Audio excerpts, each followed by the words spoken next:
অহা ফেব্ৰুৱাৰী 16 তাৰিখে আমি 1,18,998 গৰাকী মহিলাই আমি খানাপাৰাৰ পৰা জালুকবাৰী গৈ যাত্ৰা কৰি ড্ৰপ আউট আৰু এই অপ্ৰাদেশিকৃত শিক্ষকসকলৰ কি যে হ'ব সেয়াটো একোৱে ক'ব নোৱাৰি, ধৰিবই নোৱাৰি।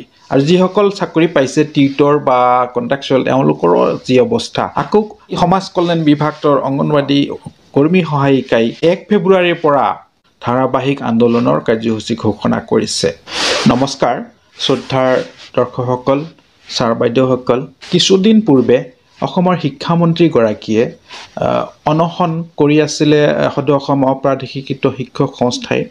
সেই অনশন ধৰ্মঘট আন্দোলন এই সম্পৰ্কে শিক্ষামন্ত্ৰীগৰাকীয়ে কৈছিল যে আজি আন্দোলনৰ সময় নহয়, এতিয়া আন্দোলনৰ দিন নাই। আন্দোলন কৰা মানে অসমৰ উন্নয়নক পশ্চাদমুখী কৰা।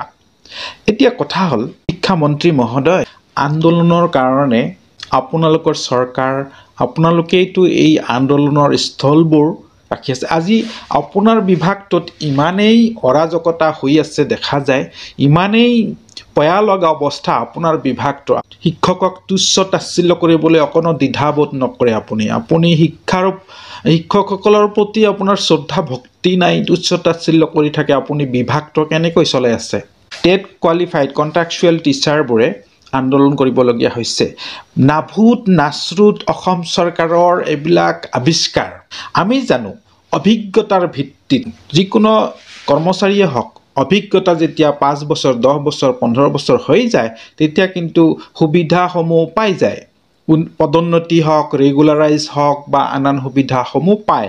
কিন্তু এইখন অসম চৰকাৰৰ এনেকুৱা যে নাভুত নাচৰুত কিছুমান বুদ্ধি পৰিকল্পনা যে শিক্ষকসকলক ৰেগুলাৰাইজ কৰিব, দৰমহা কম কৰি দিব। যদি কণ্ট্ৰেকচুৱেল থাকে দৰমহা ঠিকে থাকিব, ৰেগুলাৰ কৰিব কমাই দিব, ৰেগুলাৰৰ নামত দৰমহা কমা। এয়া কিন্তু এটা অৰাজকতা।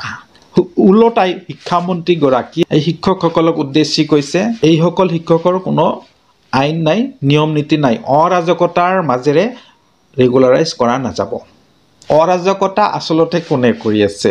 এয়া কিন্তু খুব পৰিতাপৰ বিষয়। আজি আমাৰ মিনিষ্টাৰ মন্ত্ৰীসকলৰ মুখেৰে এনেকুৱা কিছুমান ভাষা শব্দ ওলাই আহে যিবিলাক গ্ৰহণযোগ্য নহয়। কালি আপোনালোকৰ আমি সংবাদ মাধ্যমত দেখিছোঁ অসমৰ সন্মানীয় শিক্ষামন্ত্ৰী মহোদয়ে এটা সাক্ষাৎকাৰ কৈছে যে অৰাজক পৰিৱেশ এটা সৃষ্টি কৰি আমি আপোনালোকক নিয়মীয়াকৰণ কৰিম নেকি? আকৌ এগৰাকী শিক্ষকে বোলে অসমৰ আমাৰ সন্মানীয় মুখ্যমন্ত্ৰীগৰাকীক কৈছিলে, ছাৰ আমাৰ যি সপোন আছিলে সেই সপোনবোৰ আপুনি ভাঙিলে। তাৰ উত্তৰত কৈছে যে তোমালোকৰ সপোন ভাঙিলে মোৰ কি হ'ল? সন্মানীয় মুখ্যমন্ত্ৰীজনক যেতিয়া আমাৰ এজন সতীৰ্থ শিক্ষকে খুব হতাশগ্ৰস্ত হৈ সুধিলে, ছাৰ আপুনি আমাৰ সপোনবোৰ ভাঙি দিলে, তেতিয়া সন্মানীয় মুখ্যমন্ত্ৰী মহোদয়ে আমাক ক'লে তোমালোকৰ সপোন ভাঙি যায় তাত মোৰ কি আহে যায়? এয়া হৈছে অসম চৰকাৰৰ বিষম কথা। আন্দোলনৰ যদি এতিয়া সময় নহয় তেন্তে চাওক আপোনালোকৰ অংগনৱাড়ী কৰ্মী, অসম চৰকাৰৰ আণ্ডাৰত থকা অংগনৱাড়ী কৰ্মীসকলে কিয় আন্দোলন কৰিবলগীয়া হৈছে, ৰান্ধনীসকলে কিয় আন্দোলন কৰিবলগীয়া হৈছে? আজিৰ যুগত 5,000, 6,000, 7,000 টকা বা 1,500 টকা মাননি হ'ব পাৰেনে? ৰান্ধনীসকলে কিয় আন্দোলন নকৰিব? শিক্ষামন্ত্ৰী মহোদয় বা মুখ্যমন্ত্ৰী মহোদয়, অজন্তা বাইদেউ আপোনাৰ বিভাগত এই অংগনৱাড়ী কৰ্মীসকলে কাম কৰে। আপোনালোকে ক'ৰবাত চাহ খাবলৈ গ'লে দেখোন আপোনালোকৰ 3,000, 4,000, 5,000, 10,000 উঠি যায়। এমাহ কেনেকৈ চলিব? এই কৰ্মীসকলে কেনেকৈ চলিব? আপোনালোকে কেৱল 24 ঘণ্টা সেয়াই আপোনালোকৰ পৰিকল্পনা, কেনেকৈ সত্তা বজাই ৰাখিব পাৰি সেয়াই। ড্ৰপ আউট আৰু এই অপ্ৰাদেশিকৃত শিক্ষকসকলৰ কি যে হ'ব সেয়াটো একোৱে ক'ব নোৱাৰি, ধৰিবই নোৱাৰি। আৰু যিসকল চাকৰি পাইছে টিউটৰ বা কণ্ট্ৰেকচুৱেল তেওঁলোকৰো যি অৱস্থা। আকৌ এই সমাজ কল্যাণ বিভাগৰ অংগনৱাড়ী কৰ্মী সহায়িকাই এইবাৰ আকৌ ৰাজ্য কঁপাব অংগনৱাড়ী কৰ্মী সহায়িকাই। অহা 1 ফেব্ৰুৱাৰী তাৰিখৰ পৰা ধাৰাবাহিকভাৱে আন্দোলন চলাব কৰ্মী সহায়িকা বাইদেউসকলে।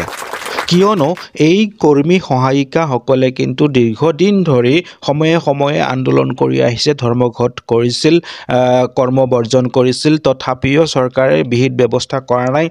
আনকি যোৱা 2023 চনৰ অক্টোবৰ মাহৰ 19 তাৰিখে সঞ্চালকে এই কৰ্মী সহায়িকাসকলক যি প্ৰস্তাৱ দিছিল দৰমহা বৃদ্ধিৰ প্ৰস্তাৱ, সেই প্ৰস্তাৱ কিন্তু চৰকাৰীভাৱে আজিলৈকে ঘোষণা কৰা নহ'ল। তাৰ পৰিপ্ৰেক্ষিতত এই আন্দোলনৰ কাৰ্যসূচী কৰ্মীসকলে ল'বলৈ বাধ্য হৈছে আৰু এই আন্দোলন জিলা ভিত্তিত কৰা হ'ব। 1 ফেব্ৰুৱাৰী 2024 গোৱালপাৰা, বৰপেটা, দৰং, তিনিচুকীয়া, কামৰূপ মহানগৰ। 2 ফেব্ৰুৱাৰী 2024 বাক্সা, বঙাইগাঁও, নলবাৰী, চিৰাং, দক্ষিণ কামৰূপ। 3 ফেব্ৰুৱাৰী 2024 গোলাঘাট, যোৰহাট, মাজুলী, কাছাৰ আৰু কৰিমগঞ্জ। আজি ৰান্ধনীসকলক কিন্তু হুংকাৰ দিছে। কিয় হুংকাৰ দিব লগা হৈছে, কিয় আন্দোলন কৰিবলগীয়া হৈছে?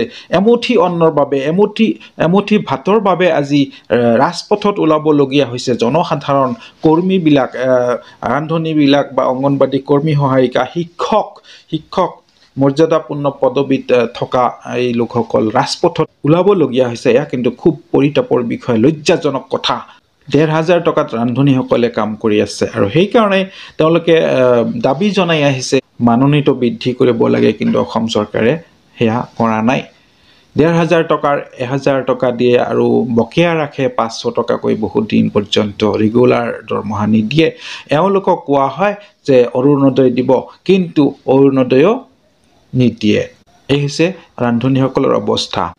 ৰান্ধনীসকলৰ এগৰাকী প্ৰতিনিধিয়ে কি কৈছে চাওক।